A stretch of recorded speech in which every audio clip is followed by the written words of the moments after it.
In my video about the most fun bosses in the Darkborne universe. And first, I gotta get chat going just in case I have like someone wants to chime in with their own ideas, which is fine.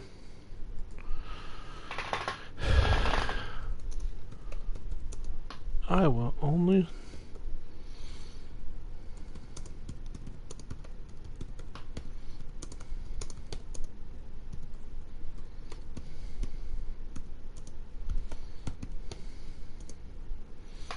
Sorry, but the share feature does this.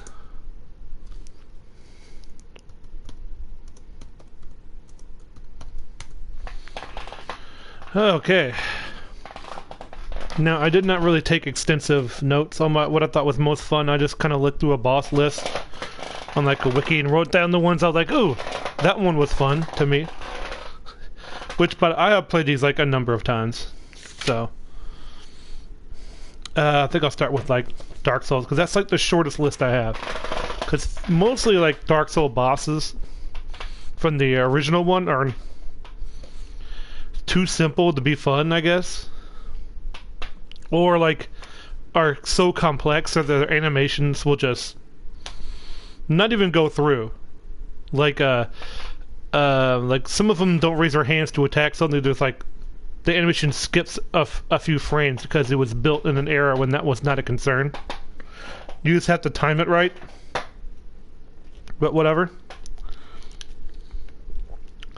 First on my list of fun bosses to face is Bell Gargoyles. The first real true test of your soul's metal in the game. The whole thing with being a gank fight, as it were, it's not that unfair. And learning they're slow enough to give you tells because they have a weapon which you have to pull back and thrust, and you have to get around that. And they have flame attacks which are telegraphed. They have a tail which you can watch out for. You can knock off the tail to make it easier on yourself, which is something you should do. And when that one's like third of health or half, or down in that area, the other one will come in, and that's when you gotta like speed up your aggressiveness on the other one, so you face the other guy alone, which is a little bit weaker than the other one. So it's not that bad, but I could see a lot of beginners are like, oh man, this is impossible. It's really not. If you need help, go get the lightning resin from Undead Berg. It will help you a lot. The next real fun boss, I think, is Chaos Witch Quelaag. She is the like what D&D calls like Loth, which is spider butt. Just kind of like that. She's kind of like a Drider if it was a lava spider instead of a actual like a Black Widow. And it's really fun because she telegraphs her attacks. She has a huge arena, and her lore is great about protecting her sister. And you kind of have to watch out because like if you don't lock on and stick to her sides, it's a lot easier. And make sure to explore to get that plus 8 a plus 8 or plus 7 weapon, because that really helps. Because if you have a plus 5 weapon, your damage is not gonna, it's not good, and you'll be in there for a while. That's what I did the first time because I didn't know about the deaths and how to get the large Titanite shard. So I was not only under leveled, I was under weaponless, but I still got her. It was a fun fight. I mean, like, it's not unfair. It's just that you got to be patient while she does her thing and dodge really well. I think I'll go in order by which they appear instead. So I'm gonna skip to the. I have one in front of that, but I have the Iron Golem. Usually, like heavier opponents that don't attack as much are not as fun in Dark Souls anywhere. But this is one of them I think is really cool to fight because it has a lot of tells like a big boss would. You know, when it swings, it takes forever for him to get that thing down, but if you get hit pretty hard and you can be knocked off. which is why you gotta be like on the move all the time. You can't just stay at its legs and hack at it. But when you do it enough, it starts to go down, and you can knock him down. And you have to make sure to, you know, destroy other giants, or else around the arena, or else they will throw fire bombs at you, and that is not good. So there's a lot of prevention to the fight, which is also cool. It's fun to watch that toddler, you know, like the toddler motion he has, like whoa, and then like you keep hacking at his legs and he falls down. Which is really cool. You can end the fight really quick that way. It's just a fun, like, boss. Like, it's kind of like Tower Knight Light. You know, it's not exactly Tower Knight, but it's as close to everything it gets. And one of the most fun fights I've ever had is like the one I was worried about the most, because I played on the original PS3 a few years before I got the remaster, and I heard about the remaster. I'm like, good, no slowdown, because I couldn't beat Ornstein and Smo, which is the next boss on my list. Ornstein and Smo is probably the best gank fight in the whole series. Props to From Software for getting that right. Where you got this guy he has a spear. He's really fast. He can catch up to the blink of an eye, but but when he glides across the floor, he's easy to dodge. And while you're trying to dodge him, the other guy comes from behind who is heavy and slow, but hits like a truck. And the smaller guy has a lot more armor, which means he won't take as much damage. The bigger guy, on the other hand, has weak armor, and you can get around him. So you'll usually face off against the Super Ornstein, but hey, you can go for Super Smo if you want, but just by defeating the smaller brother. I've done that too, and believe it or not, it is an easier fight later on. It's like, what do you want the easier fight to do? I just go for the quick kill first, but that's just me. I've done it both times, so I can attest that. Still, this is a really fun fight. Keeps you on your toes. Not really unfair. It's really not. People might think it's unfair and hard. It's not. I'm not talking about not being hard, but it's not unfair. Like, you gotta get the hang of it.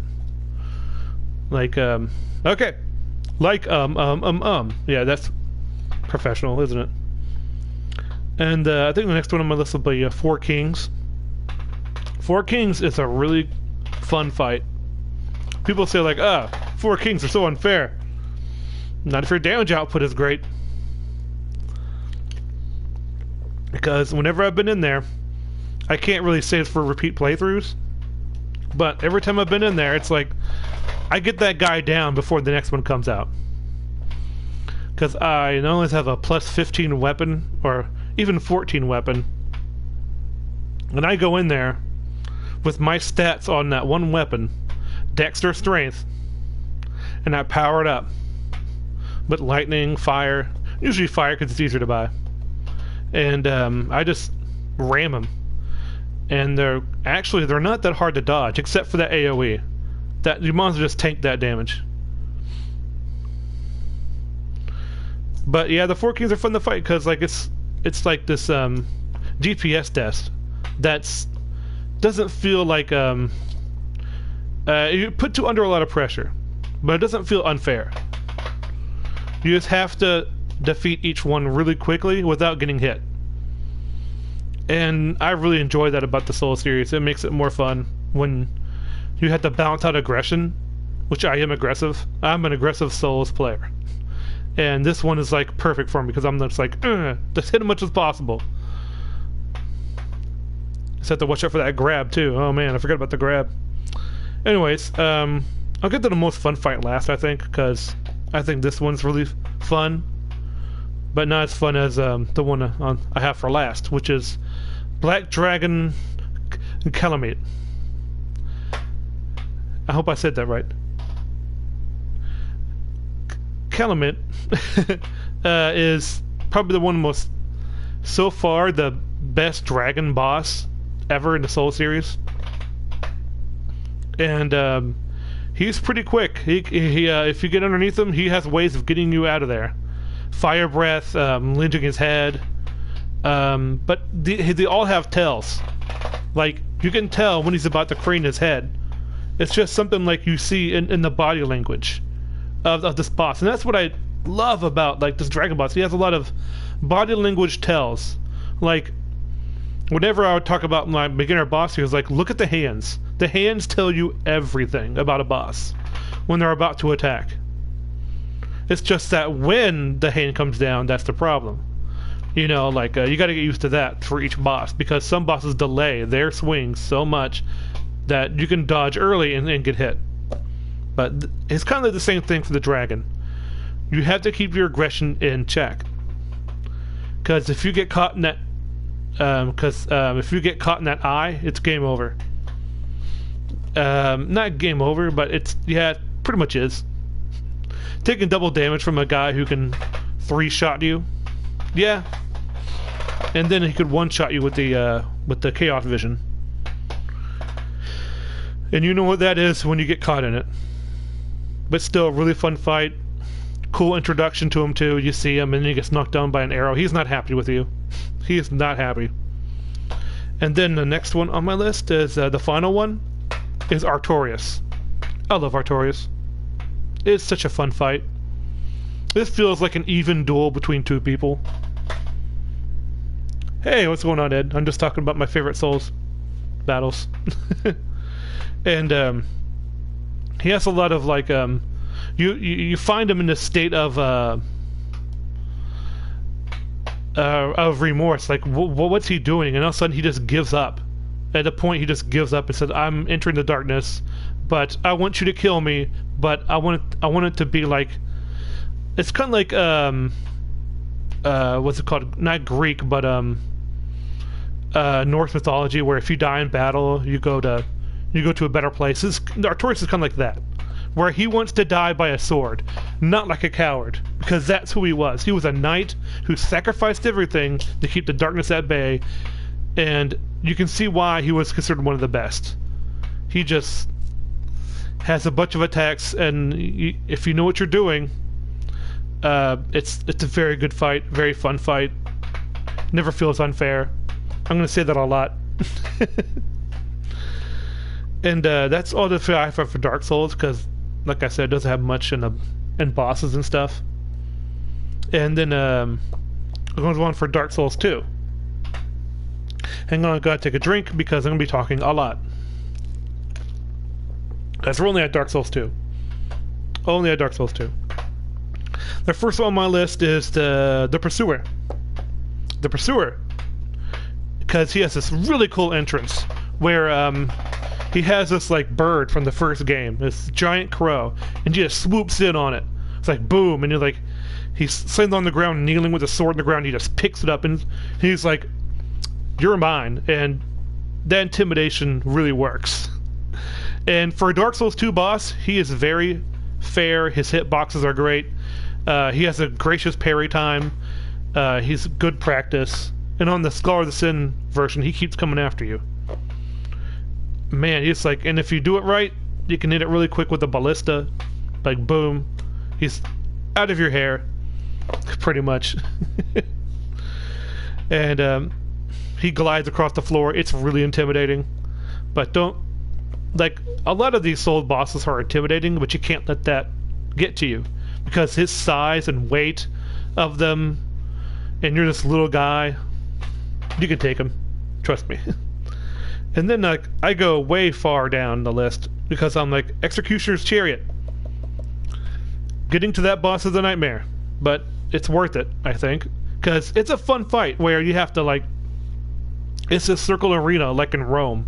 And you have to... it's like a Colosseum. And it's only one big hallway in a circle. And this chariot is just running around, making his rounds to destroy, like, hollows and skeletons. And you. Because you're technically a hollow. And the only way to stop him is to release a gate that will knock down the horse. And the horse becomes the boss. And then you gotta defeat the horse.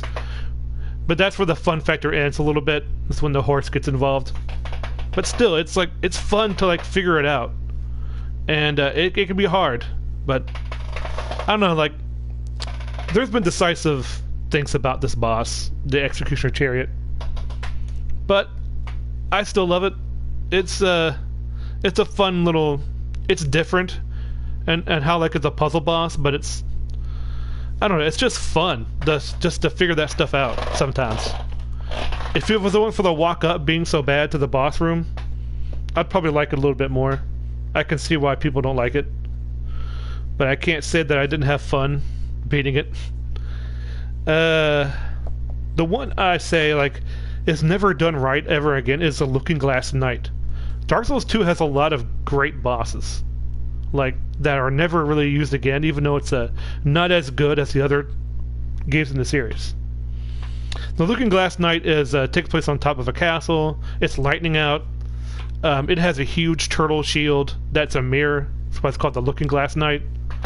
And if you're playing online, you're in for a treat, because once you start to damage it a lot, and it's like before that, the Looking Glass Knight acts like a typical boss with a few unique attacks, but then when it gets low enough on health, it will push its shield on the ground like and it will summon another NPC. But if you're playing online and someone puts their summon signal on the outside, it can use a player to invade you, and then you're facing a player and a Looking Glass Knight, which is, so you got to finish up that Glass Knight really quick. It's really unique, even though there's another boss just like it. It's not done as well as in Dark Souls 2, which I'm glad, because the PvP in Dark Souls 2 is really fun. That's the one game I will not go offline for. Oh, I didn't go in order, but that's okay. A Lost Sinner. The Lost Sinner is the one of the major bosses you have to defeat, and it's just this person who saw the first flame and it's like, I don't want to see it anymore, so he blinded itself, and it locked itself in a cage because it was too ashamed. And it was like, that's why it's called the Lost Sinner, which is great. But when you come up to it, you have to light the arena around it before entering, which makes it a lot easier because you can see the boss. It has a lot of cool attacks. It's just a cool boss. It's very fast for Dark Souls 2, but not unfairly so. You just have to watch its tells, keep your greed in check. It's standard, but it's a fun standard fight. Lost Sinner is like a very good, really good fight. And then the old Dragon Slayer, of course, is just Ornstein from Dark Souls 1. But it's still a fun fight. I don't want to go over that too much. It's just like, Smog's not there. Oh, okay, but it's still fun. Yay. Which I never got to face Ornstein by himself without being powered up, so this is a good thing to do. I think one of the controversial ones I have on here is the Smelter Demon. The Smelter Demon is has a lot of stuff going for it, but one thing I'll do against it, I don't count like the way up to the boss against the boss itself, but it does say like you have to go through like 15 enemies before you get to it, and you have to face those enemies on the way, because there's no way to just get around them. If you do that, you're most likely to fall in lava and die, because it's just hallways, which sucks. But anyways, the Smelter Demon himself is controversial because people don't like this boss, but I don't know what they're talking about. The Smelter Demon, when it comes up, it has like the RNG is between 3 attacks, and sometimes he'll add on to attacks, sometimes he won't, which is why I need to keep your greed in check. But you need to do as much damage as possible, because his phases are based on time, not on HP, which was why most people don't like this boss, because it goes against the very Souls way of like being patient, going when you can. Be greedy when you can. But keep that greed in check. You know, like 60% full balls on this boss. 60%. But because if you go to the last phase, he'll start doing like fire effects off his body, which will damage you if you come near it, and that really sucks. So like, but if you come prepared like I do, like with fire blossoms, which basically reduce fire damage, it's not a big deal. It's not a big deal at all. But the Smother Demon is a fun boss. It is a fun boss. Its mechanics are really fair, but it's still just a big thing that you have to face. Oh man, I still have to go through the rest of these. I just saw like, oh man, look how big this list is. Valstat, the Royal Aegis. It's not hard, but still a fun boss. It's just this giant enemy with a huge bell mace that busts in the middle of the fight. Still a fun fight, not anything complicated. It's just get out of the way when you can, but still, it's just a fun fight. I can't explain, like, some of these fights I'm like, I had fun during that fight, but I can't explain really why. Because it's just a giant with that mace. But then again, you can punish him, and sometimes the most fun thing to do is to punish slow enemies. Which, you know, comes with that. Oh man. Now we're getting to, like, the real hard stuff. Because, so there's a, speaking of hard bosses to get to, that people don't understand is the Dark Lurker. I once told somebody, like, have you ever faced Dark Lurker before? And they're like, who's Dark Lurker? I've never seen him in Dark Souls 2. And I'm like, oh man. He's an optional boss, but still. Dark Lurker has, all he does is magic. And he looks like a ring wraith with angel wings. It's pretty interesting stuff. And his spells do like massive amounts of damage. You will get 2-shot if you don't dodge correctly. And during the middle of the fight, he will split into 2. Yay. This is the one fight I do not go aggressive on. It's just too risky. Oh my gosh. It's just like, oh my gosh, I have to keep my greed in check. What is this, Dark Souls? Oh, yes it is. But still, Dark Lurker is a fun boss, which you have to... I don't like patient fights that much, where you have to stay behind, like, okay, I have to wait for my opportunity. I want to... Because I usually take some damage. Taking damage is something I'm like, whatever, I'll take a hit to kill him. You can't do it with Dark Lurker. It cannot be done. Which is why I like it so much. It's just... It made me get good at being patient, and that's made me a lot better. The next one on my list is Since the Slumbering Dragon.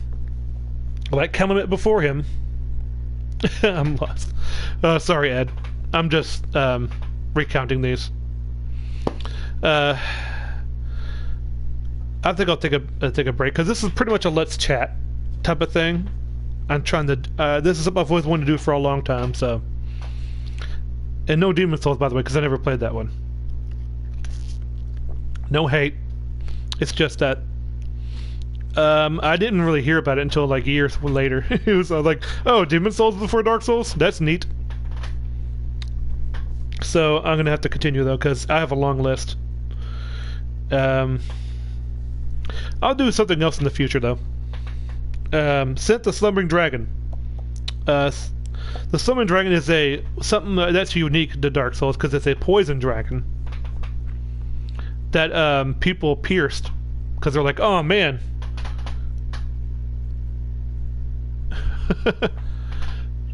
Oh, hold on.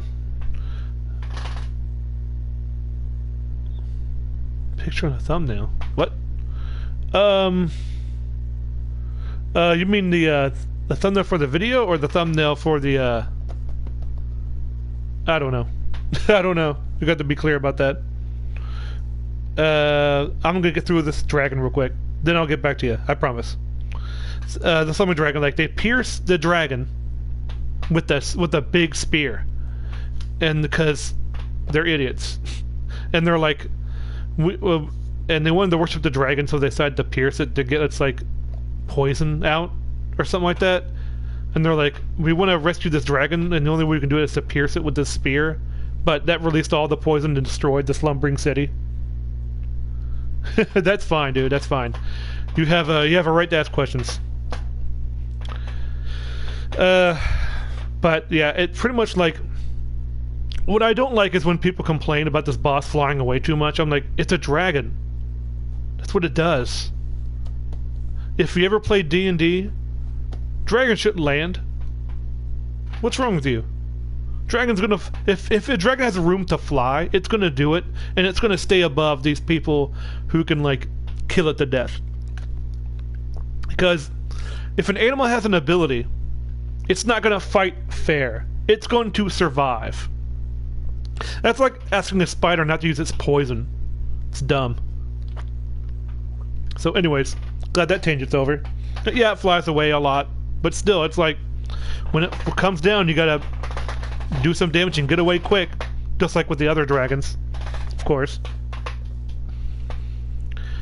Okay. The other fun fight that it has a lot of caveats to it, but it's still a good one, is Fume Knight. Holy crap, Fume Knight is hard. Really, really hard. And you have to gather a thing called smelter wedges. And I save all my smelter wedges until I get down to Fume Knight. Because if you don't have them, Fume Knight heals in the middle of the fight. And that can ruin your day. And but the fight itself is still hard, even with those healing things out of the way. He has two swords, like a long sword, which is a type of sword. It's a pretty much standard like broadsword, but it's called a long sword. Anyways, but you know, like, and then like he has this huge like claymore that made Cloud blush from Final Fantasy. He's like, whoa. He was like, I want that. And he handles these two weapons with such grace. Like he'll usually like attack twice with the longsword and then swing wide with this huge sword.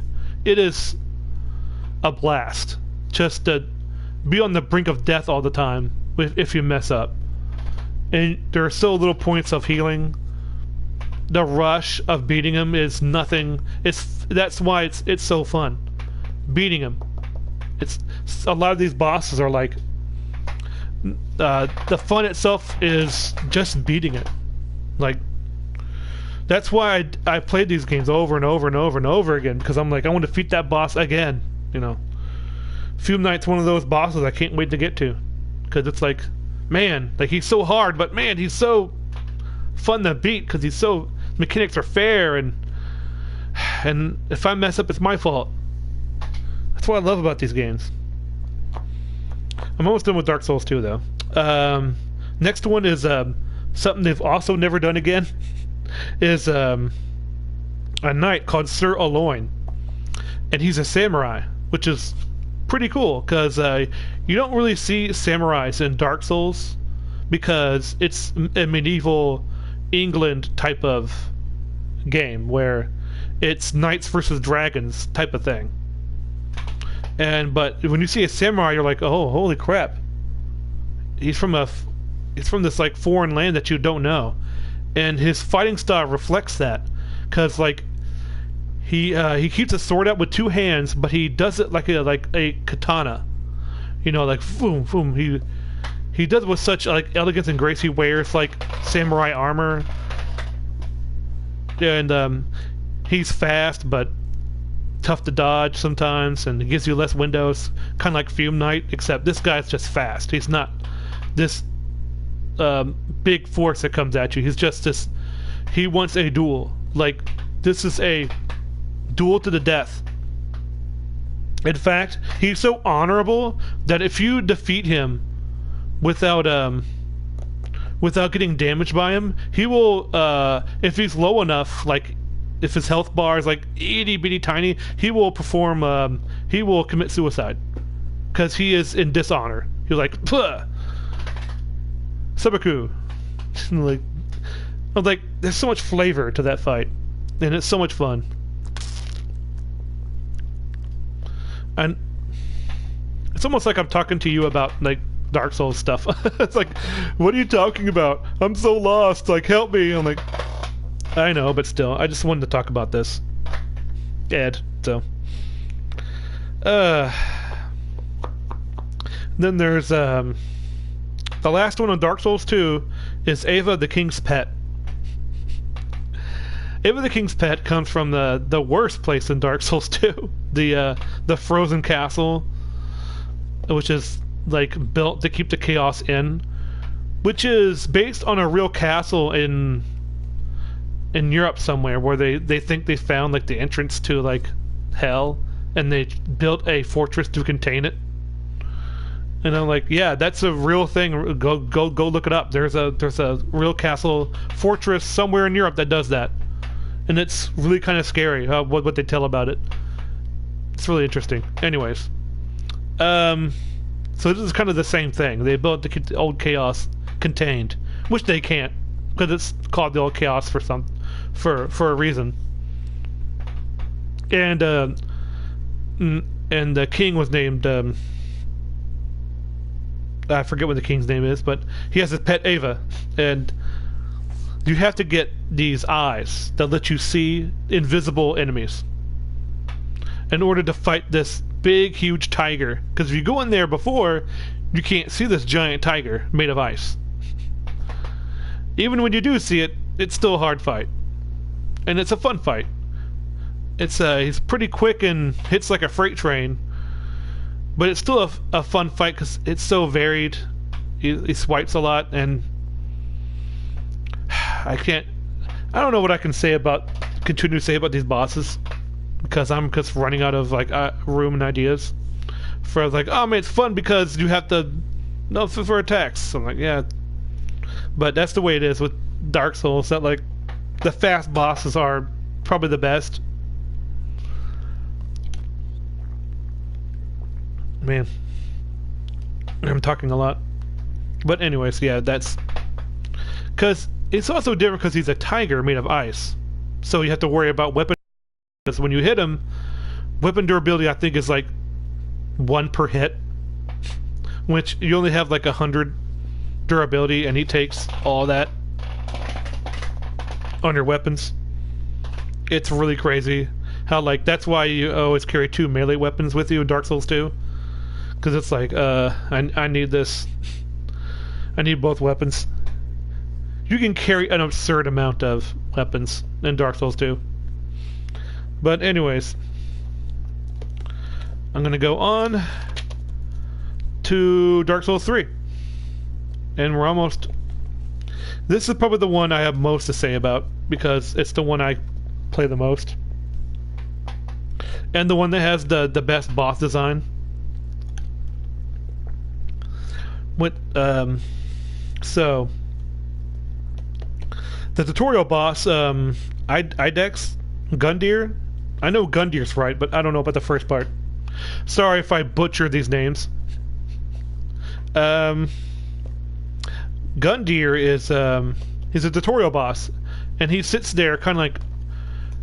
The theory is for 2 reasons. One is to test new champions, or like the ones who will light the new fire. Or he's like jealous of you, and he's like, how dare you take my place when I could have lit the fire? Because he was going to before you did, but now he's like, man, I gotta be this test. So you pull like the Link sword out of him, the Fire Link sword, not like Link's sword. Huh? But anyways, how'd you like that?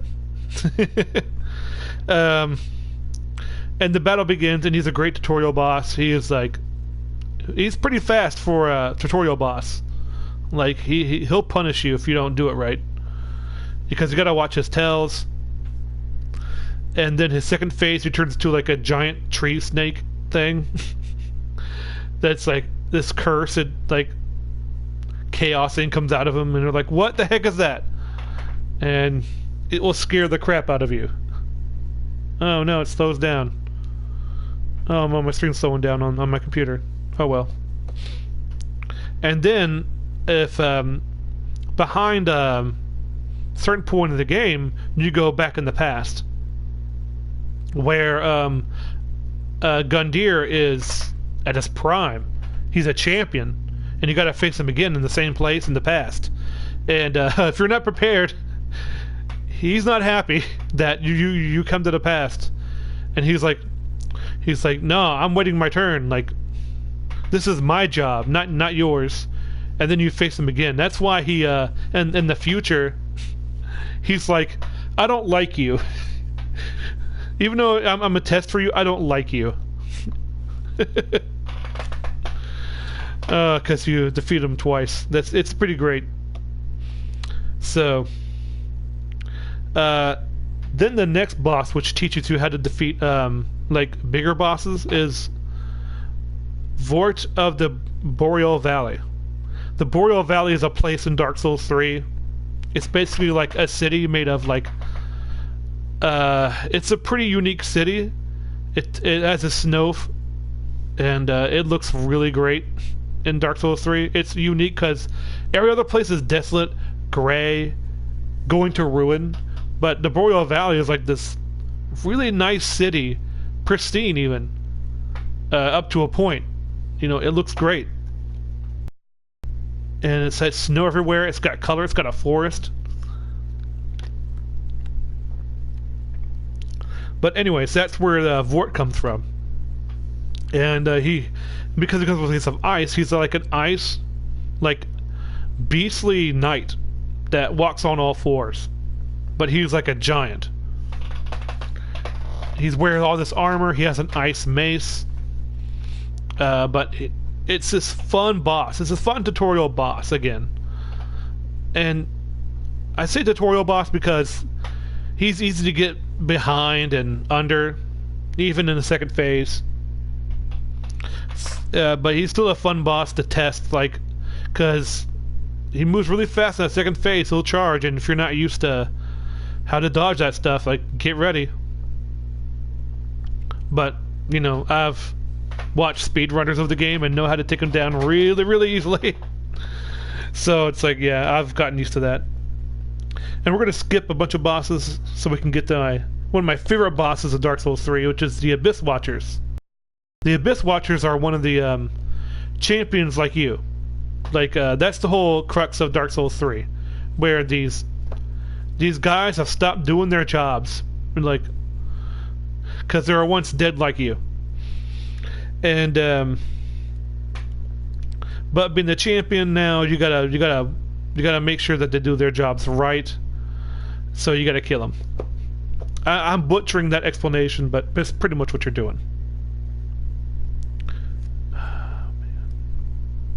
Oh no. Brock, oh, hey Ed, are you having problems?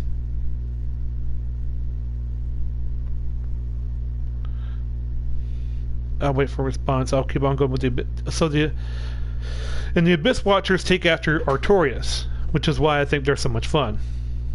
They, and only that, it's a gank fight with it being like 2-on-1, and then another one joins up with you, but it's only a distraction. So you gotta make do of it and let them fight. Let the extra computer one enemy and that one fight, while you take on the main threat that has a big health bar. And you gotta do this quick. But still, it's a fun little mechanic that they put in. It's great. He doesn't have that much health. He doesn't hit that hard. What happened?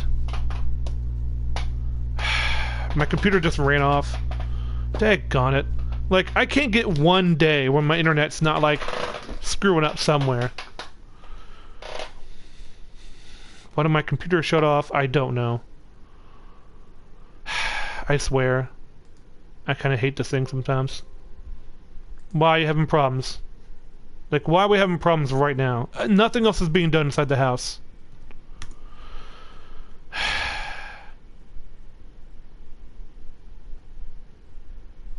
I'm gonna refresh this. There we go. Are we still good? Are we still good?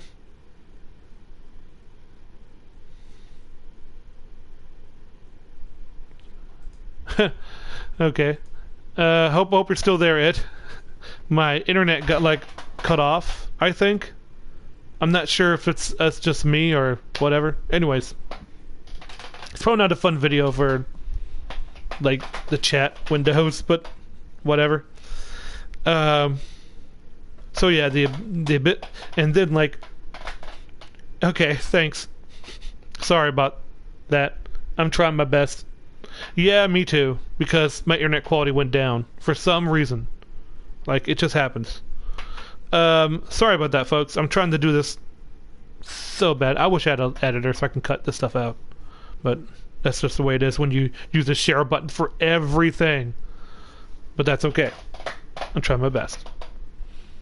Anyways, back to the Abyss Watchers. So when you kill the main one, all the rest of them fall down, and then they're like, woohoo, I've won. But no. Just like you, they can use their Ember to increase their health and come back. And he does that, and now he has the same moves before, but now they're slightly different, and they have a fire after effect, which means they do more damage. Sorry about that. And it's just a perfect stumbling block to your game, because this is the first real challenge that you'll ever face. That's why you gotta do everything before the Abyss Watchers, or else you'll be severely underpowered. The one after that is Pond of Sullivan, which is in the Boreal Valley. Pond of Sullivan is this guy who just deserves to have his butt kicked. If you know the history, deserves it. But still, he's intimidating because he's this guy in robes. He has 2 swords. He's a dual wielder. He's all attack, no defense. He will get in your face. He is aggressive, almost too aggressive when you think about it sometimes, but it's not that bad. If you know how to dodge or even parry, you're gold. Like, but sometimes he'll go into beast mode and just wreck you. Like, he'll have like 5-hit combos and then go into another 5-hit combo, and it's like, oh my gosh, leave me alone. I'm trying to heal. But still, it's pretty good. In fact, the second phase is actually easier because he has a shadow which does his attack before he does, which means you can dodge the shadow attack, the shadow's attack, and then dodge his attack, which would be the same, then punish the original one, and then you reset. Or you can kill the shadow as he's summoning it, get him down enough where he can just face Sullivan again, and he won't do his combos as much. Still, it's a fun fight where you have to kind of like juggle these dodges all the time. And defeating him is something you'll never forget. And we're back to the Boreal Valley again with the Dancer of the Boreal Valley. The Dancer is one of the most difficult fights in the game. In the base game, I should say. Because the Dancer is literally like this dancer. I mean, I know it sounds stupid for saying that, but when it fights, it has this way of moving that's like elegant. You have this, it's something you can't really describe. It's got these like it looks like a belly dancer, except made out of like ice armor, and it has all these like aesthetics on its body that hang down like cloth, and it hides its movement a lot. But when it moves, it does it in an elegant way. You can tell this is a dex-based person, enemy boss. When it swings its sword, it does it in it's swift, with purpose. It's something that's like undescribable when you get this boss down, because you feel like that you studied moves. Like other bosses, it's like you study the moves and like, yeah, they swing the swords in this pattern, whatever. But this is the boss, when you get down, you're like, I learned how to dodge as a dancer. And that's something that like is really cool to feel. Quiet, computer. Never mind. I'm sorry, computer. I'm sorry. That's something really cool. Like, I've gotten it down so much that I can defeat it without a second thought. But that doesn't make the boss any less fun. It just makes it that I've mastered this fight. Not mastered it, but pretty much got it down. And that's so much fun to brag about sometimes. The next fight is the opposite of that. The Dragon Slayer armor. The Dragon Slayer armor is this huge piece of armor that's being controlled by these plant dragons, I guess. They float in the sky at the end of the world. Hello.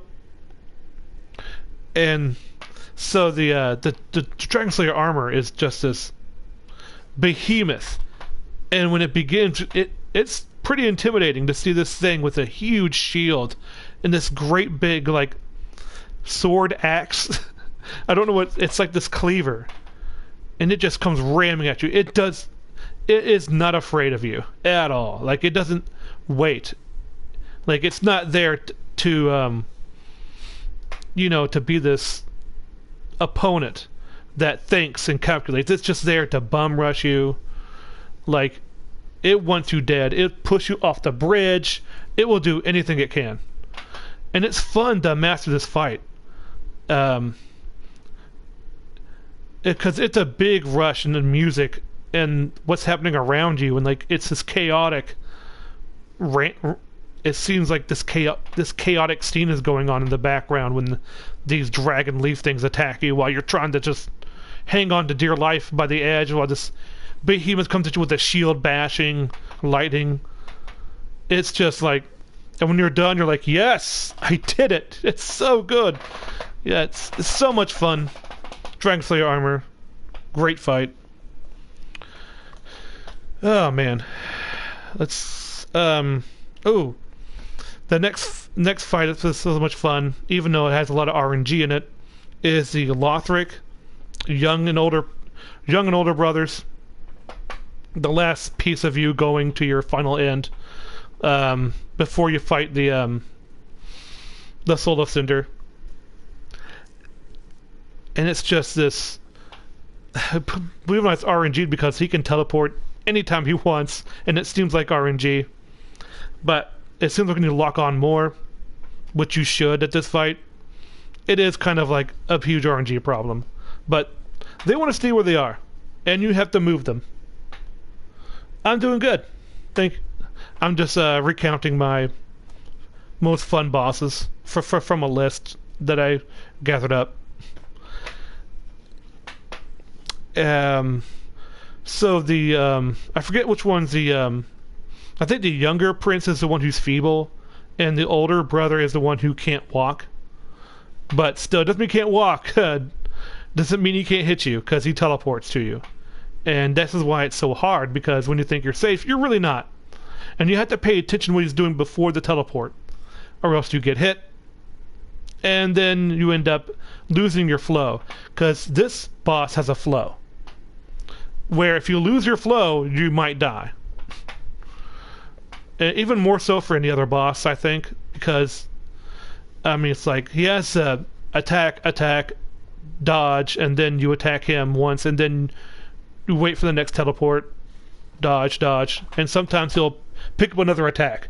And like, oh geez, what happened?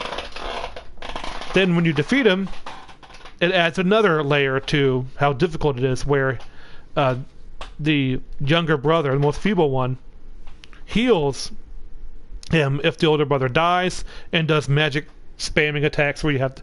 Now you have to deal with teleports, you have to deal with magic attacks, also the brother's normal attacks. Still, it's one... I love mastering that. Again, mastering is a butchered word I'm using, but I love getting used to that fight. It's really fun. Like, it's so much fun. Let's see. Next one is the Nameless King, which is the hype beast. I should know about this boss. Is like, he was like, usually when Souls does advertising, or From Software, sorry, does advertising. It's like, dude, you put a boss up that's like, wait, that's not what you promised.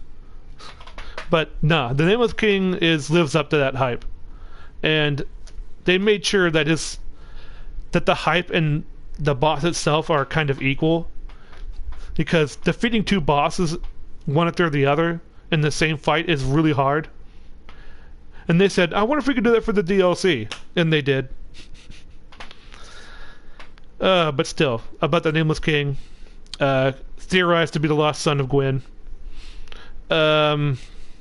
Sorry, Solaire, but yeah, and he comes in, and it automatically is intimidating. He comes in, rides this dragon that really is more like a wyvern because he doesn't have arms, but whatever. Still, it's this unique looking dragon that looks like Vicar from Vigor from Bloodborne.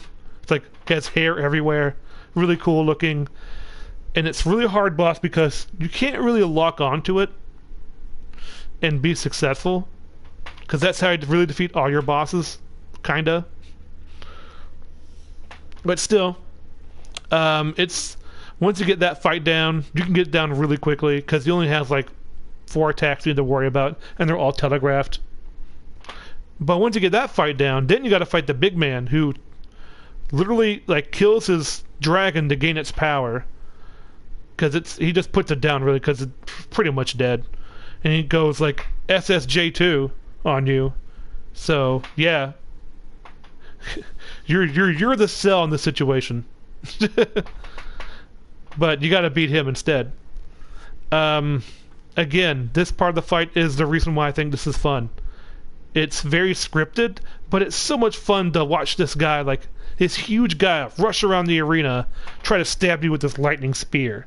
It is such a rush, and it feels like a duel between like this guy feels like a god of war as kind of what he's theorized to be, because it's like, wow, this guy's like imposing. When he hits you, you feel the weight of it, and he just. And again, this is another boss with kind of a flow. If you lose that flow, you could end up dead, because his weapon does a lot of stun, and then he goes into another attack, and then you're dead. So yeah, wear that armor, because that may help a little bit. But as we all know, Dark Souls 3 doesn't really have. I forget what they call it. I'm in the bosses, not into what the descriptions are for stuff. Let's see. Oh, I forgot Youre. I skipped Youre the Giant. Well, I think the only reason why Youre is fun, he's this big giant. He's not the most difficult boss. In fact, he's really, really easy once you know how. Absurdly easy. But it doesn't mean it's not fun to cut down this giant with the Storm Ruler from Demon Souls, which I never played. Sorry. And but I know that's where that's from.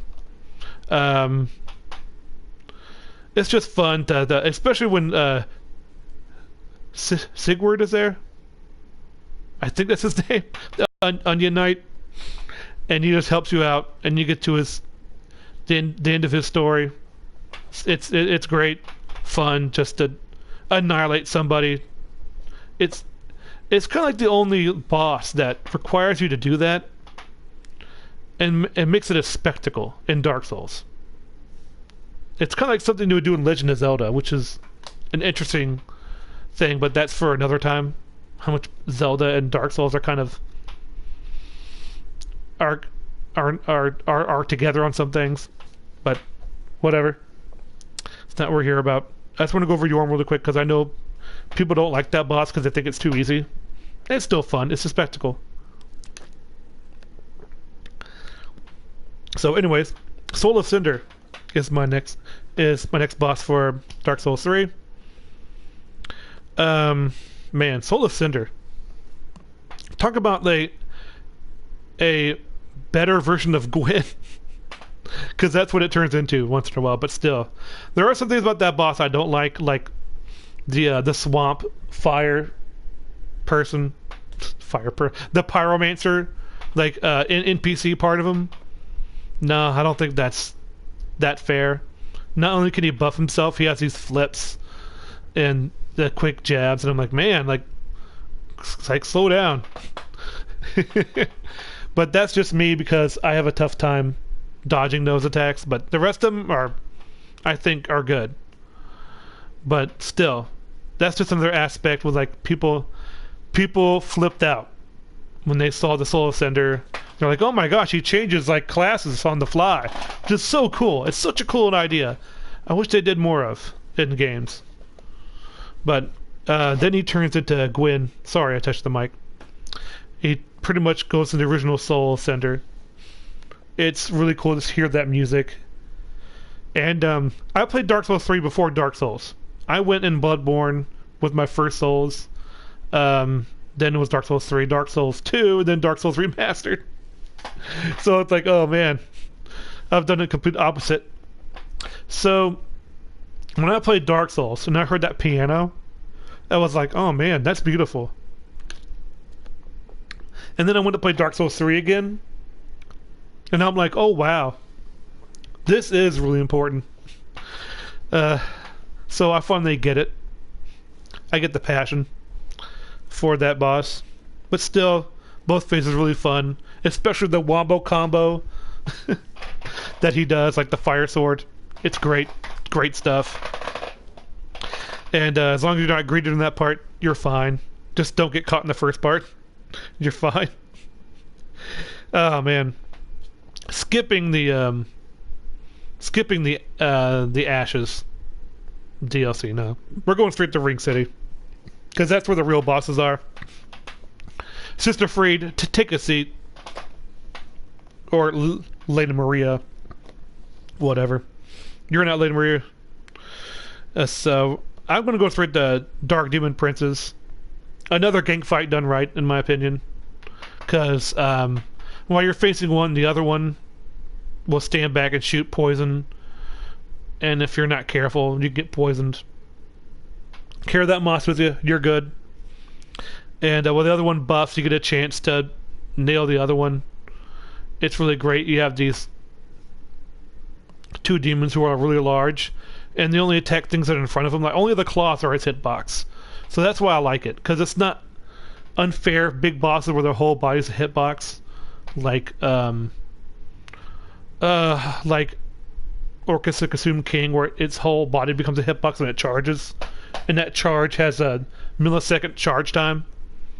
Like there's no way you can dodge that.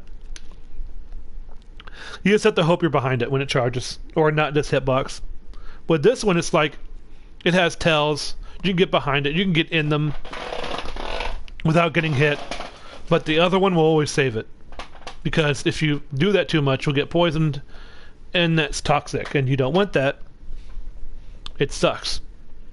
But when you defeat them both, it comes into the Demon King. I forget what his real name is, but I think it's Demon King.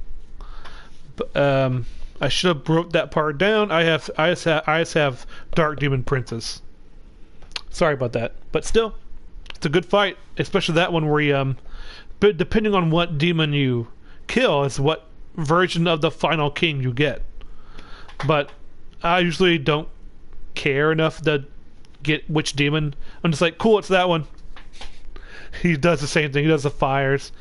I think one does the fire spirit bomb, and the other one, he literally puts his hands in the air and like tells demons to give him energy. It's nifty to see. Sorry, I gotta take drinks. I've been talking a lot. And then the other one does the fire arrows. I prefer the spirit bomb. The arrows from out of nowhere are just like, it lasts forever. And the spirit bomb is one big AoE which you can dodge roll through. And I'm like, that's perfect. I'd rather have that. Always be in his face. Never let this guy like do it from range, because if you're at range, he will beat your butt. That's on him. And then of course, the best dragon boss in Dark Souls history is Dark Eater. Midair, yeah, Midir. I am butchering a lot of names. And Bill it's this giant dragon that eats darkness. That's his. He's kind of like Arcturus, except he eats it. Like, and from doing that so much, though, he's become corrupted with the darkness and lost his purpose, which is to like destroy the darkness wherever he finds it. Now he's just like on rampages. He's like, you seem dark, I guess. You don't care. Not only that, you have to fight him on a bridge. Then you have to, then you have to find a secret win because he's an optional boss. But I would go back to the beginning of the game to fight this boss without the checkpoint because he's that worth it. He is a great boss to fight. His size and stature is something to behold in Dark Souls. No other boss, I don't think, is this big and imposing. I mean, like, you could talk about the dragon with the big mouth, but no, man, come on. What were you talking about? This boss is great. It's better to be in his face than to be on his side. I don't lock on unless I need to find his face real quick. But it's just like so cool that this big imposing boss has like this. He can injure real quick, but he has tells. I mean, like, as long as you dodge roll effectively, you're good, which can be said for any boss, but you know what I mean. It's if you know what you're doing, you can get through the fire. You can iframe almost everything he has. He's kind of like Calamite, but an endurance fight for Calamite.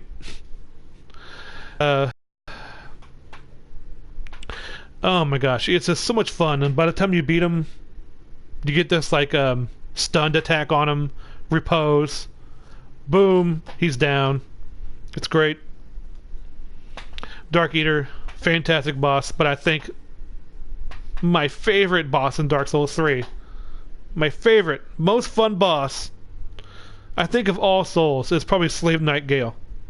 Slave Knight, yeah. The Slave Knight. So much fun. He takes like parts from Arcturus and a little bit of the Bloodborne kind of combat with finding the right mix that makes it Souls without it being unfair, you know. Because like each phase is just different enough where you have to do a different amount of dodges, but they still stay the same. And the big arena just makes it perfect, especially when you're on a mound and he leaps up and just tries to crush you on that mound. It is epic. You're facing Guts, which that's what he is. He's Guts. I mean, like, he has a crossbow, like launcher, like yeah, it's Guts. And like he has that huge sword. He's in berserk mode. I mean, it's like literally. He just wants your dark soul to finish that painting, and he'll do anything to get it. It's just such a fun fight. And after it's done, I'm like, I want to do that again. I really do.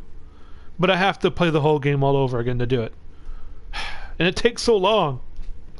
Why can't I save this and fight him again? Oh well. That's just the way it is. Whew, okay. I'm almost done. I'm on Bloodborne now. I'm on the game Bloodborne now. Okay. The first fun fight in Bloodborne that I think of is Father Gascoigne, which a lot of people. I just thought of a funny name for him. But whatever. That's nothing here or there. Father Gascoigne, he's gone crazy. He has a lot of bloodlust, so he pretty much kills like anything. Doesn't matter what it is. And if you find the music box, he's an easier boss. This is pretty much another tutorial boss for Bloodborne. It teaches you, like, this is the way combat is for the rest of the game. Get used to it, because this isn't your Dark Souls game. This is Bloodborne. This is aggressiveness. And if you don't fight this way, like throughout the whole game, then you're not going to succeed as much. Because sometimes the patience is rewarding in this game, but no, it wants you to get up in everyone's face and slice them to death. That's Bloodborne's combat. And my neck is getting stiff. I need to... You know, I don't have to, since I don't have to play any games, I can just actually just stand up. Sorry about that. But yeah, Father Gascoigne, it's pretty much like, the arena's great, which allows you to, get around certain areas. It's not completely open where you're just victim to all of the attacks, because it's fairly early game. And you need time to adjust to the new style, and it gives you time to, like, catch your breath and heal. Otherwise, gravestone's in the way. But you can't depend that on all the time, so you have to get in there once in a while. You learn how to parry, gun parry. This was, if you don't know how to do that, the game will get significantly harder. And Gascoigne has a lot of attacks you can parry, or gun parry too, I should say. And oh man, it's just a fun fight to do. It's fast paced. It has a lot of dialogue to it. So it's very, very good stuff. People may disagree with my other one that I have. It's the Blood-Starved Beast. This is like because of the poison in its early game, which are poison resistance, is not so great, and you can't buff it yet. But I think this is a good early game fight. Fast, and if you have a fast weapon like the saw or the saw cleaver, it's very good stuff. Cause like what do you call it, the backstab punish, pretty much you can do that to Blood-Starved Beast, or you can parry a Blood-Starved Beast, but gun parry the Blood-Starved Beast is very risky. Like you gotta have your full balls on to do that stuff. So it's like you gotta be up in it, not only up in its face, but you have to wait for an attack you can gun parry, which could lead to you being poisoned and then die. Which, get antidotes ready. That's all I'm saying for that fight. Blood-Starved Beast, not much to say. People don't like that boss because they're like, poison's unfair. Like, nah, if you're prepared, just like any other boss, it's fine. And it's a good little, like, fast boss fight that will get you prepared for other boss fights, because it's not the worst. It's actually, like, pretty fair, and the arena allows you to get your wind, just like a good arena should, boss arena should, because sometimes you need that rest from this boss who has a poison aura, which is why people don't like it. So yeah, on to the next one. I'm trying to do them in order, which is kind of weird, but oh well. Vicar Amelia. Vicar Amelia is a great boss. It's probably the one boss I probably lost to the most the first time because of its healing mechanic. And what I didn't know at the time is that you can use the mist to stop it from doing that. And plus, I was a coward back then, because this is my first Souls game. I was a coward. I'm like, why can't I defeat this boss? I've tried so many times. But that's because I was a coward and I didn't do it aggressive enough. I never have a problem anymore. Not really. I may die sometimes because I get too aggressive, but if you're on that beast's like backside, always go for the backside when it comes to beast bosses. It's kind of common sense though. Like in Souls games, like if you're behind a boss, it's actually better for you sometimes. Not all the time, but most of the time. Most of the time, it's better to be on the backside because they have to change their attack patterns. Like enemies, bosses, they have to get them from being behind you. And if you know how they have to change their animations, then you do it again and keep doing it, and they don't get their main attacks in as much, which means less damage toward you and more damage toward them. And And Vicar Amelia is the same way. I mean, you kind of have to, like, of course, like, you do limb damage, which can really help. Fire helps a lot. Like, if you have a weapon with the fire on it, boom, you got it. Yes, exactly. Yes, that's exactly what it is. Hug that butt. Yes, exactly. That's what a lot of bosses are sometimes. But sometimes, like, again, like Gundyr from Dark Souls 3. If you get behind Gundyr, he'll kick you in the face. He says, I see it back there, kick, and you go flying 15 feet. Because, the heck with you. Okay, but most bosses are like that, but still, he has to get you from behind there. And if you know it's coming and you dodge it, you can get behind him again and keep attacking. So yeah. But still, limb damage is always the way to go, because if you do limb damage, it'll do more damage to the Vicar. So yeah, it's like beasts are weak to fire. Let's see. I'm trying to do this again in order. Okay. Let's go with Midar Logarius? Logarius? Midar Logarius. Yes. He's a lich. Mixed words. He's a lich. He's a skeleton with a little bit of Harlequin clothes on him. He looks like a guy from like a metal album. Like he's pretty much a lich is a undead magic dude who pretty much want to become immortal and end up being a lich. And it's a skeleton with like ram horns. It's pretty good. Yep. You can see those like butt shots if you ever watch my boss things. Get behind it, man. Always. Let's see. So, whatever Logarius, magic dude. He walks up from his throne like he's gonna wreck something, and he does. But it's a fun fight for not just for the arena, because the arena is a snow rooftop on Castle Dracula. It's exactly what it is. Like, you go up there and it's like, holy crap, did I walk into Castlevania? Like, yeah, pretty much you did. There's like Nosferatu in that castle. I need to play Bloodborne again and do the beginning boss series for that one too. But I would have to play it twice in a row, which I don't know if I want to do that. Maybe I'll do it the first time and just say, I remember doing this. Do it like me.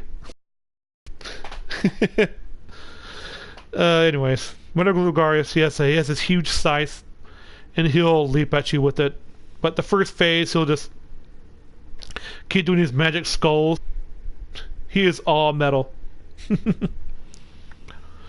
And, I mean, not made of metal. I mean, he's like metal. He's like, dude, this guy's hardcore. And wearing a scythe, he's protecting something. Like almost every single Souls boss ever. Like, I'm protecting something, which is you're the bad guy. No. He is the bad guy. And, Logarius is a fun fight. Because it's like you have to stay in control and like of the fight by not only getting in his face, but getting out of his face and trying to make sure he doesn't do his magic, which he has a quick time to do. Because you have to make sure that he doesn't summon daggers. Because those daggers will go on forever. So you have to really keep on your toes. In fact, gun parrying is probably the best way to stop him when he goes all melee mode. But still, it's a fun fight. Very fun. Let's see. I'm almost done. Like, trust me. I know this is an unusual video, Ed, but I just had to get this out. When the next fight is a gank fight, the Shadows of Yharnam. Shadows of Yharnam they're like, what if Ring Wraiths followed a cult? pretty much it. Like, not only that, a snake cult. And they got embodied with, like, snake-like powers and stuff. Because, like, there's 3 of them. There's 3 ring wraiths you have to tackle in this boss fight. And they all have different moves. One of them has a candle, like Candlejack. If you get that reference, you're amazing. And if he uses this candle to throw fireballs and, like, and do flamethrowers and stuff. The other one has this katana like Sephiroth. It's long. It's like he like waves it around, does half amount of damage. And the other one is the in between. He has like a shorter sword with the fireball in his hand, and he kind of does the in between stuff. You know, but still, they all have their strengths and weaknesses. Like the melee guy, he can't do ranged. The in between guy can only do half as much good as the other 2. And the other one just does range and a few melee. But as the battle goes on, they get new powers, which make them those strategies not good anymore. And then the further it goes even further, they summon giant snakes that come out of the ground and bite you. And that's where some of it's being unfair, I think. But because you can't dodge those giant snakes. Not really. You just have to get lucky that one's not near you. But still, the arena allows you to like separate them and take them on one at a time, depending on what you have trouble with. I usually take out the distance guy first, because I'm trying to melee this guy, and I don't want people hitting me in the back with fireballs. I don't like that. But still, it's a fun fight. I always dread it, but I always get through it just fine. So whatever. Okay, I got that one. Got that one. So, oh yeah, we really are almost done. Abritas, the daughter of the chaos. If you don't know, I'll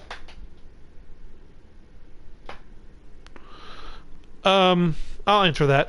The reason I uploaded the Bloodborne playthroughs, a lot of them. Like the last one I did was the hammer only challenge. The I forget what it's called. The hammer, where I can't transform it. I can't use my gun.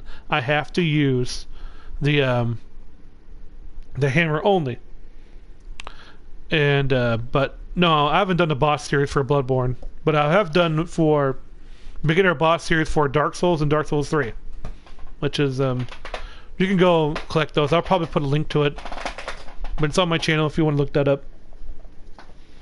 So yeah, I do have some boss fights. Like I went as I cosplays as Ornstein once on the on Dark Souls 3, and just used spears only, which was nice. Anyways, so Abritas, daughter of the chaos. So Bloodborne is based on like H.P. Lovecraft type stuff, like old ones, except you're a hunter which can face off against old ones. And if you ever had like Lovecraftian like influences, as you get later on in the game you start seeing it more and more and more. And Abritas is pretty much an old one. No, I haven't done a boss series for that one yet. Sorry, Ed. Darkborne is this huge like tentacle like monster that has like different things. It's hard to describe, but it's a giant mass of flesh that moves around. It's disgusting, but it's also sympathetic because the people have been using it to drain her of her blood, and she's pretty much a blood cow. So you want to she's going to defend herself, but she also wants to be put out of her own misery. Kind of how most Souls bosses are. And it's a tough time. And this is not a boss you want to mess with for very long, because it has like absurd magic. Because spoiler alert, magic attacks in Bloodborne are OP from enemies, and they can kill you right quick. Because there's no limit on your healing in Bloodborne as much as it is in... there's still limits, but not as much as there is in Dark Souls. You have 20 heals. And those healing is based on a percentage of your health. So you never have to worry about it. Then that's why things do a little bit more damage than they would do in Dark Souls. Still. She attacks with her tentacle arms, all that stuff. She's... I don't know, I don't know. It's called the Daughter. It's she, right? And, oh man, it's a tough fight. It's hard to describe too about this fight. It's like you, because like if you get stuck behind her, she'll just do a spell called Call to Beyond and just nuke you. So it's like you're never safe anywhere. So you have to continue to be on the move. Go in, get out. Go in, get out. You know, it's kind of like, man, it's a tough fight, but it's fun for how it makes you change up your playstyle a little bit. Because this isn't a boss you can gun parry or fight one-on-one like a normal enemy. This is like it's a massive force that's coming to get you, and you have to survive somehow. But it's still really fun.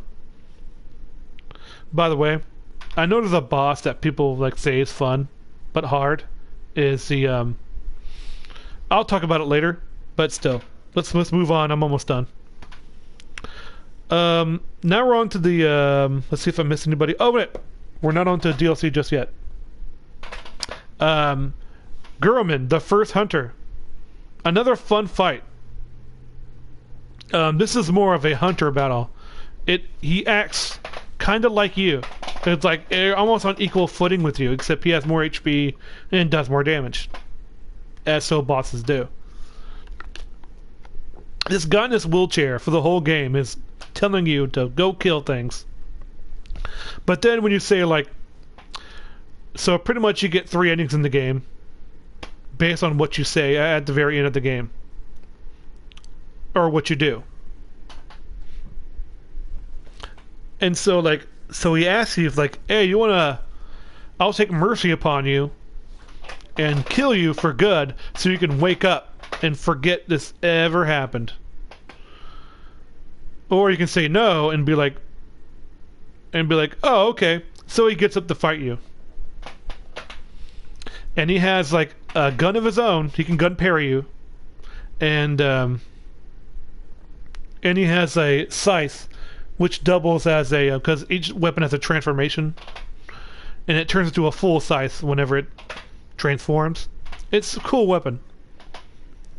And you have to face this guy. You have this one-on-one hunter battle. And it's so much fun because he's like an NPC but better. And if you know how to gun parry really well, he's trivialized, but that doesn't make it any less fun. Like, it's still fun just to try to tactic this guy out. And his phases are ridiculous because he will just... He can hit you from anywhere now because suddenly Gurumin the First Hunter learned Gust. It's super effective against you. You're a fighting type. And he's someone like tornado like whirlwinds. And they can hit you from anywhere. And you're thinking, I'm moving around, it'll be fine. No, it seems to end up in random places, but it usually ends up where you're going. So, whatever. I can't remember that fight very well. I just know that's really fun. Like, I played it like a bunch of times, but it's been a while where I can't exactly know what's going on in the boss fight because I can't recollect. Because last time I faced him, I tore him apart. He didn't really do anything because I got him in a corner and I just beat him. Which was the best way to defeat him. If you ever get him in a corner, like, oh man, and if you have a quick weapon, just beat him to death. So yeah, but still, it's a fun fight. It's a tough fight, but it's a good fight. And he has like this dialogue at the end, in the beginning of it, which shows how he's just a puppet at the mercy of this old one. It's pretty cool. Ludwig the Holy Blade for the DLC. And there's only 2 DLC bosses I'm going to mention, so this is last 2. Ludwig the Holy Blade is this guy who is renowned in Bloodborne. You'll hear about him a lot. Hey, Kevin. And you'll hear about Ludwig the Holy Blade a lot in Bloodborne. You're like, it's like, oh man, he created the healing church and why we can hunt down these things. That's why he can protect ourselves. He's the founding of the church in Bloodborne. He's like, founding the healing church was basically like how to heal yourselves, weapons to go against these monsters of the night, which used to be people, by the way.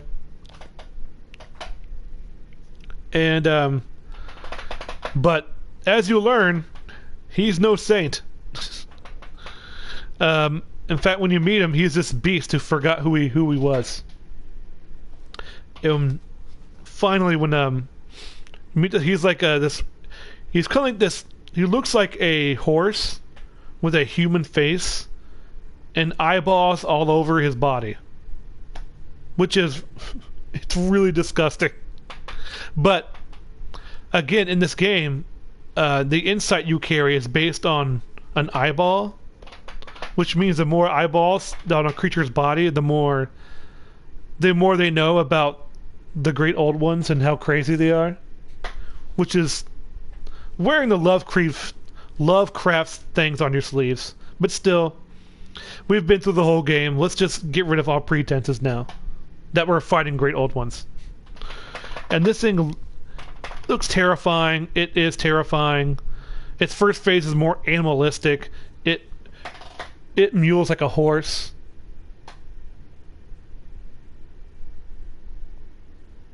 It is. Like, oh yeah, you've heard of that one. Like, it goes, Rah!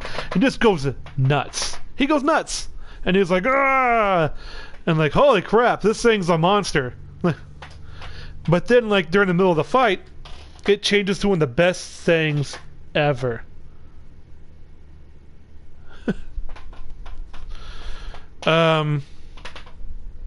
He is like, this cutscene is like, he grabs his moonlight greatsword that he used to have, that he created the healing church from, the main weapon, and it glows next to him, and then he gains his composure. He becomes a giant, like, knight-like enemy. It's so great when that music hits in, and I'm like, oh yeah, get hyped.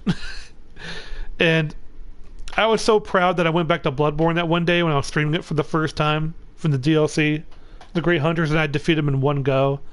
I was like, oh yes, I'm on like Cloud 9 right now. It's so much fun to face that boss. Because he has that glowing sword, and I'm like, yes, this is the best boss in Bloodborne. That I think is Ludwig the Holy Blade. It's so much fun to face. But that first phase makes it a little bit frightening.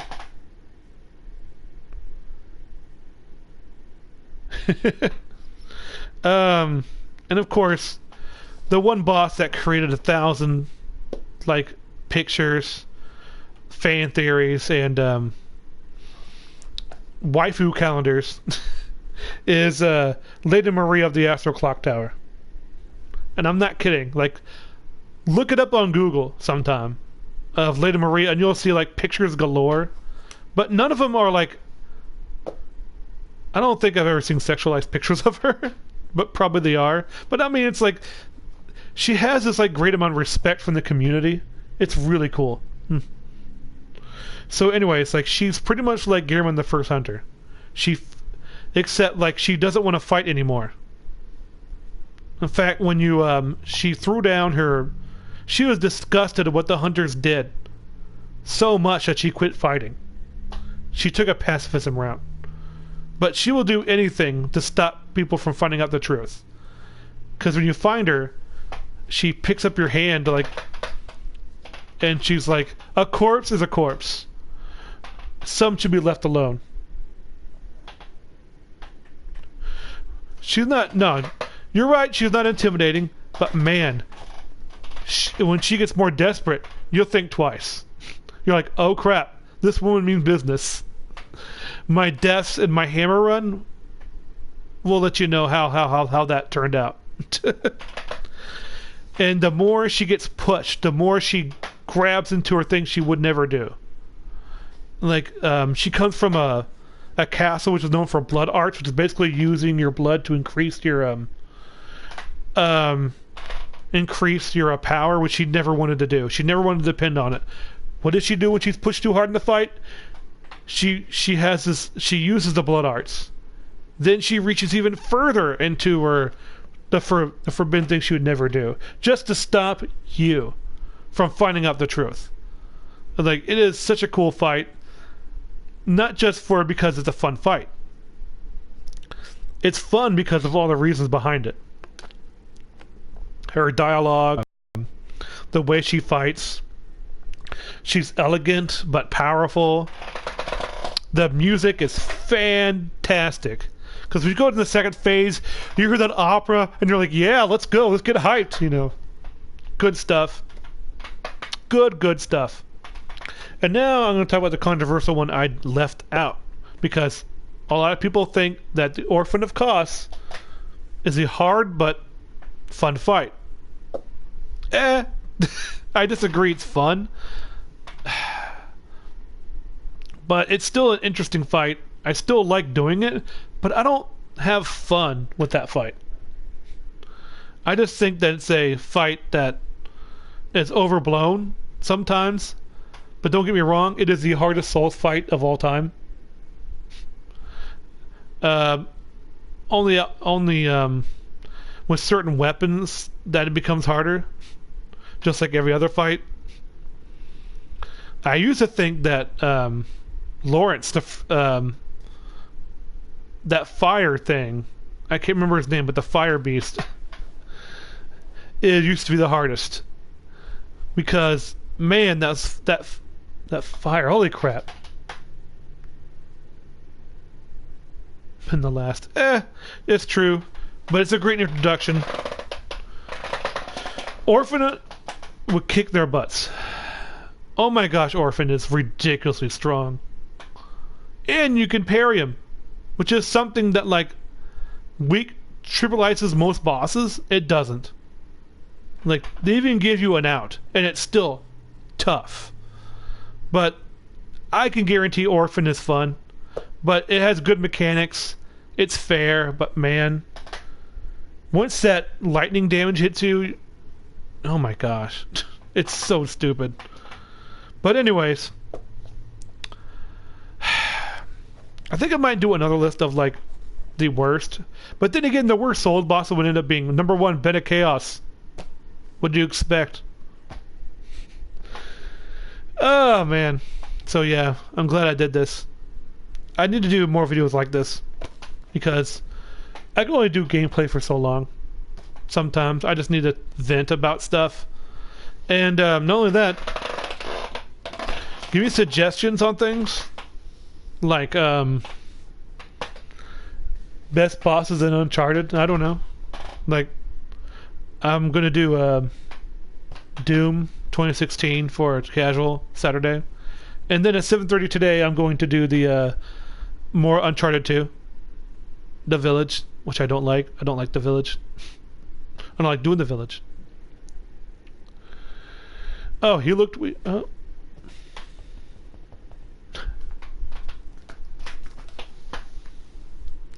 Well, anyways, that'll be enough from me.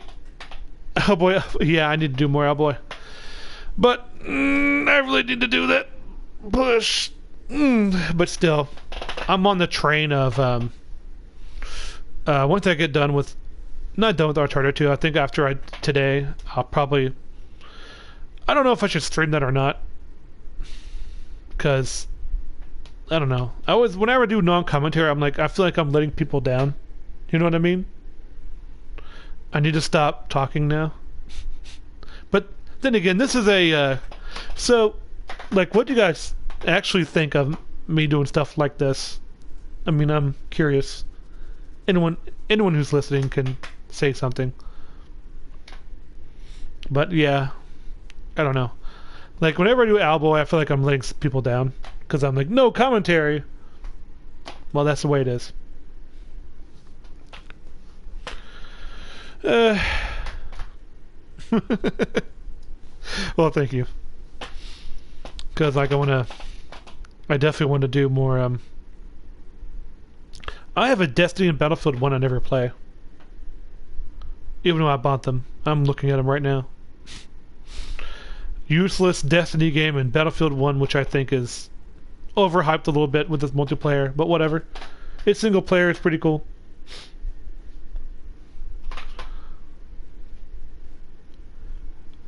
I like it cool. I like it's cool.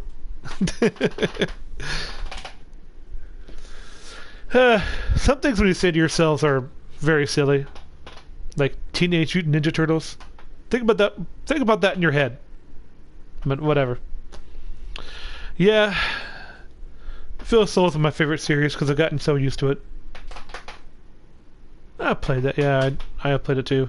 It's kind of funny how I think like the Black Ops 3 has a stupid campaign, but not for the reasons people think it is. Because like, okay, there's something called augmentation, which is something they do in Cyberpunk and in Shadowrun, like role-playing games or whatever.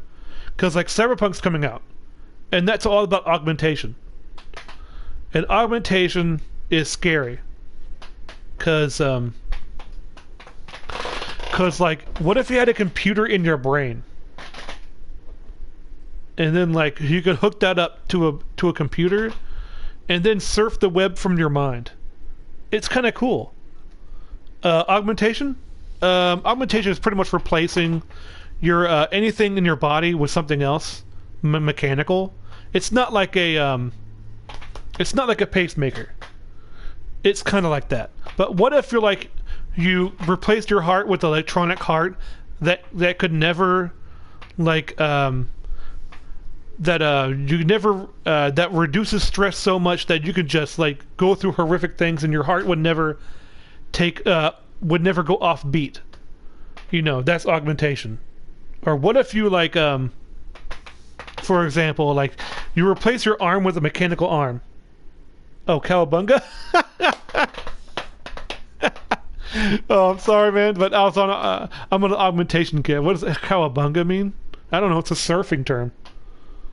Like you'll hear that a lot in like surfing, like cowabunga. Like, what does that mean? I don't know. Look it up on the Urban Dictionary. What do I look like? Urban Dictionary? Come on, man.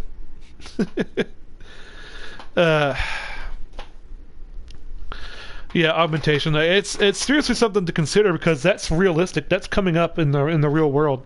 Because like, what if you had like an arm that's a metal arm, and you say like, "Hey, I got this arm replacement. What are you gonna do about it?" Like, go through metal detectors? You think that's gonna be a problem now? Wait till people have like metal stuff in their brain, or like on their bodies. Like, both of my arms are metal, and all of a sudden like it comes out with a blade, like, because that's what augmentation is gonna do. Like, good luck trying to regulate that. But yeah, that's pretty much what Cyberpunk 2020 is going to be about. Whatever, augmentation, and that's what they tried to do in Black Ops 3. Like, they tried to exploit augmentation, but they didn't do it very well. In fact, not at all. RoboCop, yes, RoboCop. In fact, there's something called that, where it's pretty much like, if you augment too much, you'll lose humanity. Like, and we become essentially like a Borg. Like, everything is ones and zeros. Like, I don't care if you're dead, you're a zero now, not a one. Not exactly like that. What if you had a metal plate in your head that could be like that? You could sense radio, not just radio waves, but you could sense like the internet, like being used somewhere, or like how to detect heat signatures. Again, Terminator is like more like a cyborg would be augmentation. Like the androids from Dragon Ball Z would be considered augments because they're not technically robots. They are cyborgs. Where the Terminator is a cyborg built with humans, is a robot built with human skin around it. RoboCop would be more accurate. In fact, people can lose so much humanity that they go crazy, which is called cyber psycho, and they just kill people or like no any emotions whatsoever. It's pretty cool. Cyborg, yep, from DC. It's pretty scary though when they have like people who have like X-ray eyes. I mean, it sounds interesting on paper, but man, woo.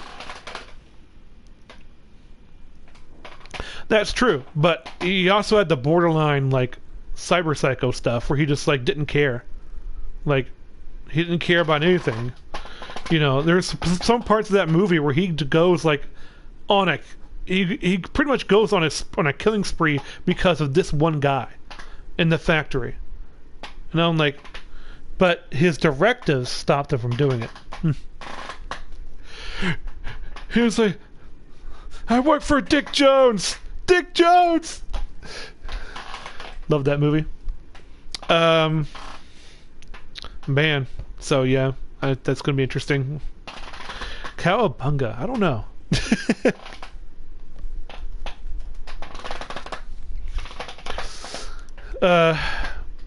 I know Frank Miller had something to do with that script because it is very Frank Miller.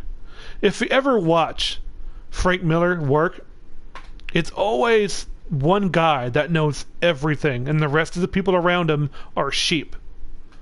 Not like they question him a little bit, but they're usually like followers. And one guy knows everything. Like Batman or RoboCop. He knows better because he knows what's really going on. You know. And it's just done in different ways. It happened that way with 300. Like, look at 300. Like, Leonidas knows everything, and everyone else kind of follows him around. Agrees with him. You know, because he's a smart one.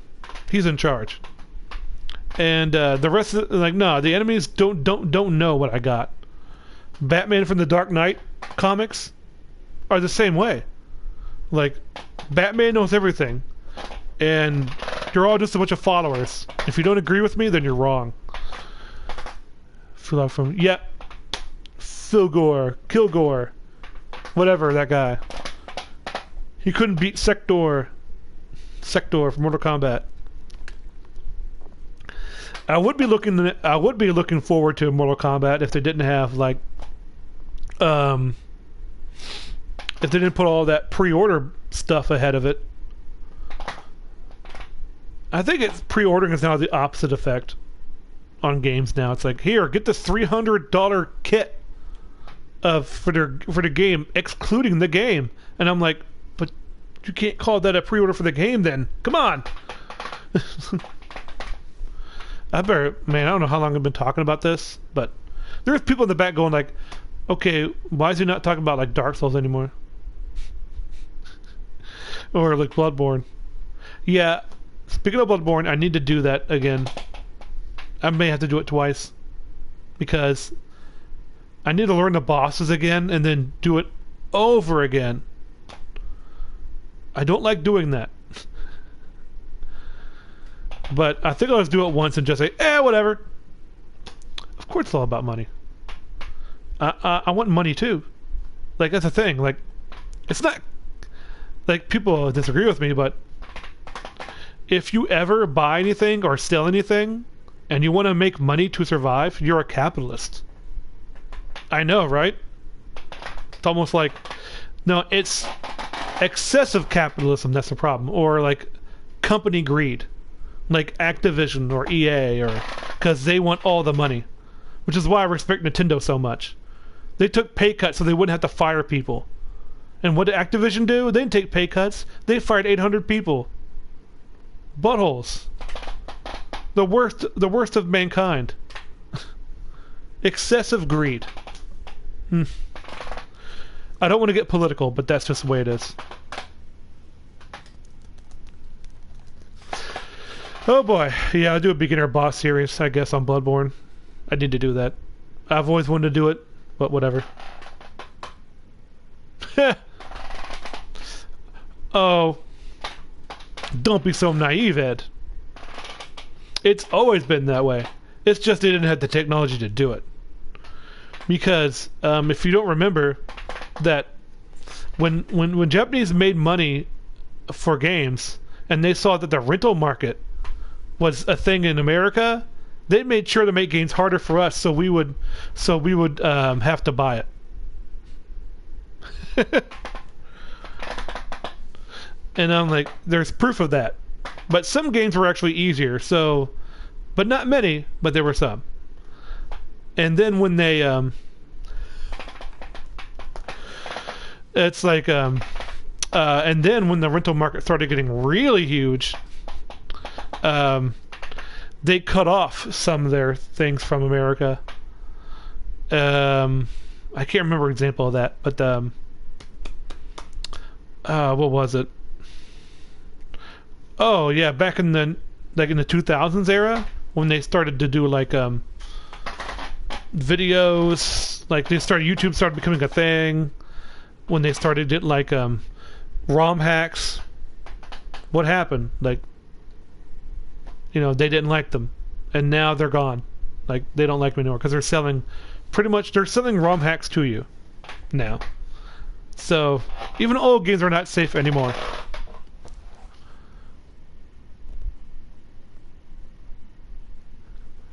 That's true. I'm not saying it's better. This is the dark age of games. But I'm just saying that, like, when technology progresses, so does the ways they can manipulate the system. Just the way it is. You know. I'm the guy that said the PS1 was going to be bad. Like, it's going to be bad. Because when you have a big library like that, and everyone has their own versions of classics, you're not going to have every single classic on there. Of course, it should have had Spyro 1, Crash 1, Final Fantasy 7, Siphon Filter, Resident Evil, Silent Hill. You know, like, those should have been on there. But, you know, we can't do that because Konami's a bunch of buttholes. Konami is almost the worst. I don't know. Someone needs to do a chart of the Church of EA, and who's the archbishops, who's the bishops, who's the you know, like, who's the under boss under them, you know, which company does that represent? I think Activision Blizzard is probably one of the biggest archbishops of EA. But whatever. I better say that for another time. I need to stop talking before I get too political. I am so sorry for anyone listening. It's like, dude, like, this is about Dark Souls. Shut up. Okay. So I'm going to stop and probably keep talking on chat with you guys instead. So I'll see you guys later. This is Dark Souls Fun Bosses, and we're just chatting. I'll probably do, actually what I really want to do next is great character design for Yusuke Urameshi. Yeah, that sounds great. So yeah, I'll see you guys next time. Take care.